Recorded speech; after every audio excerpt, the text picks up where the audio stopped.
Hello there, Latin 1. Here's what we're going to do now. I'm going to read Chapter 3 out loud to you, and then I will assign a little bit more work to you as well. Listen to how the words sound. I'm going to read it out loud slowly so that you can do the same, and then I'll read it a little bit quicker so you get a feel for how it's supposed to sound. As always, I recommend that you read it out loud about 5 times just to get used to the sounds. So, Chapter 3, In the Garden. In pictura est puer Romanus, nomine Marcus, qui in villā rusticā habitat.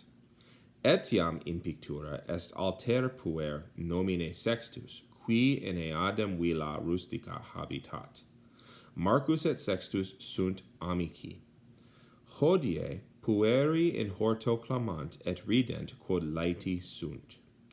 Vir quoque est in pictura nomine Davus, qui est servus. In Italia sunt multi servi qui in agris et in villis rusticis laborant.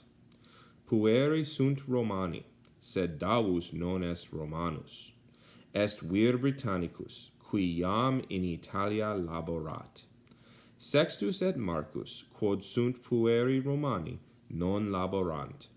Davus solus laborat, iratus, quod pueri clamant et in horto currunt. Subito statua in piscinam cadet, Sextus ridet. Marcus quoque ridet, sed Davus abite molesti clamat, et ad piscinam iratus curret. Pueri ex horto currunt. Davus gemet. Practice that a bunch of times, okay? Then do exercise 3A, which is right down there at the bottom. And when you have to answer something yes or no, answer in a full sentence. Don't just say yes or no. Say yes, the boys are pesky or whatever, okay? So I'll do number 1 out loud for you so that you see how it works. Quis est Sextus? Sextus est puer in pictura qui in eādem villā rusticā habitat. Okay? So, you don't have to translate, you just answer in Latin. Now, I'm going to read the Latin to you one more time, much closer to how you should be aiming at, but recognize that there's no need for you to be that good at it just yet. Just get better and better, okay? In pictura est puer Romanus nomine Marcus, qui in villā rusticā habitat. Etiam in pictura est alter puer nomine Sextus, qui in eādem villā rusticā habitat. Marcus et Sextus sunt amici.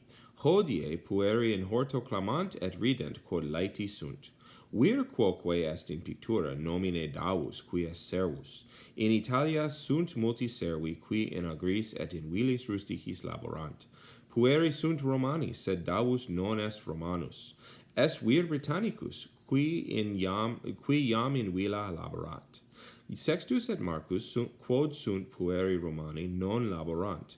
Davus solus laborat, iratus quod pueri clamant et in horto currunt. Subito statua in piscinam cadet. Sextus ridet, Marcus quoque ridet, sed Davus abite molesti clamat. Et ad piscinam iratus curret. Pueri ex horto currunt, Davus gemet.